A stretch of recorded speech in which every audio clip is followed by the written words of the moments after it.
it's Dr. Molly Rutherford. This video is actually not a professional video, but a personal video. I just wanted to tell everybody about my experience with COVID-19. I'm sure by now, let's see, it's December 3rd, 2020, so I'm sure most of you have known somebody who has had this virus, or you've had it yourself. Hopefully you've recovered fine. We've been working since March and following the CDC guidelines with masking, washing our hands frequently. We've been doing more telemedicine than we used to, if that makes patients more comfortable. However, in November, we all did actually contract the virus.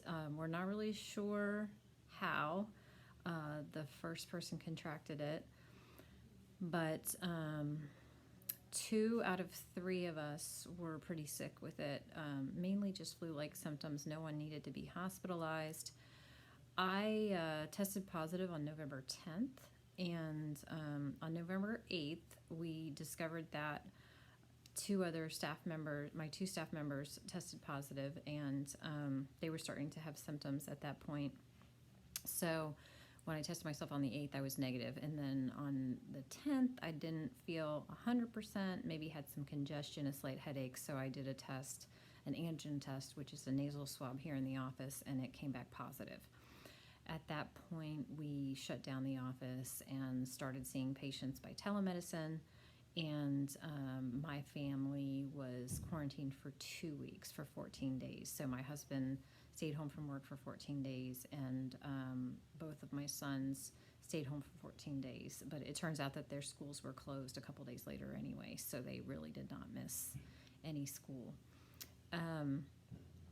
We also have a 75-year-old Grammy living with us, and she did not catch the virus from me, thankfully. I just wanted to share kind of what I did. This is not medical advice.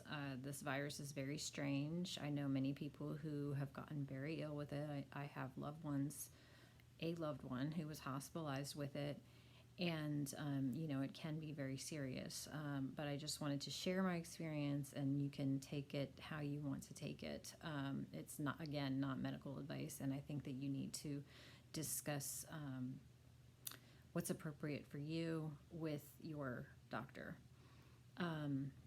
On the 10th, I tested positive. On the 11th, I started taking 200 milligrams of hydroxychloroquine twice a day for 5 days. I started taking zinc 50 milligrams once a day, vitamin D 4,000 milligrams once a day, and vitamin C 1,000 milligrams once a day. So I based that decision on a conversation with my own doctor and on conversations with doctors throughout the United States who have been treating COVID patients on an outpatient basis. So I never developed any further symptoms. I maybe had some mild congestion for a few days, but I would never have tested myself had it not been for a known exposure. This was not even at the level of a seasonal cold that I'll normally get. So it's possible that I was very lucky. It's possible that I was, my excellent health was helpful. My decision to take the hydroxychloroquine in consultation with my physician was based on the fact that I am 50 years old, and that I have 2 autoimmune diseases. I have hypothyroidism, and I have a disease called collagenous colitis, which affects my colon. So because of those 2 conditions, I also have changed my diet in the last few years. So I'm very low carb. I don't eat very many carbs at all. I eat mostly meat, cheese, and eggs. And then I only drink water, unsweet tea, or seltzer water. So since I've made those changes, I have felt much better. And since we know that metabolic syndrome and elevated glucose contribute to severe COVID, it's possible that my nutrition helped me in the course of my my so-called illness. I did consider that maybe I had a false positive test, so I repeated the test 7 days after the initial positive test, and it was positive again. So I don't think it was a false positive, but I will also add that I have tested negative for antibodies so far, and that could be just because I never got sick enough to make antibodies, or maybe my viral load was too low to make antibodies. Those are things that I've been thinking. Another lifestyle that I have been following for many, many years is regular exercise. I exercise 4 to 5 times a week. I do CrossFit at CrossFit LaGrange, or actually it's CrossFit 222 in LaGrange, Kentucky, and I think that really is a game changer. Just from my observations of people who get very sick with this virus versus people who seem to do very well with it, it seems like exercise is a huge game changer. So I wanted to just share that information with you. Maybe it will give you some relief, that people can get through this virus with no symptoms, and maybe it will inspire you to try to make some changes in your lifestyle so that you can have an easier course with the virus if you get it.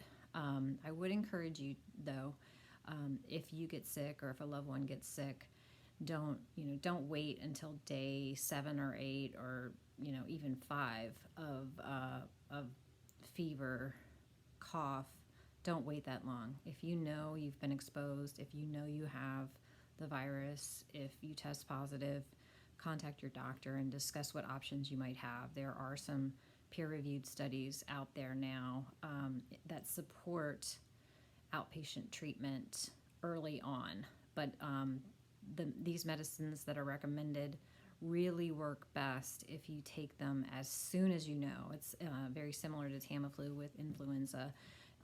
There's no point in taking Tamiflu after 48 hours. It doesn't help at all. So, and again, you might not need it if you're under the age of 30.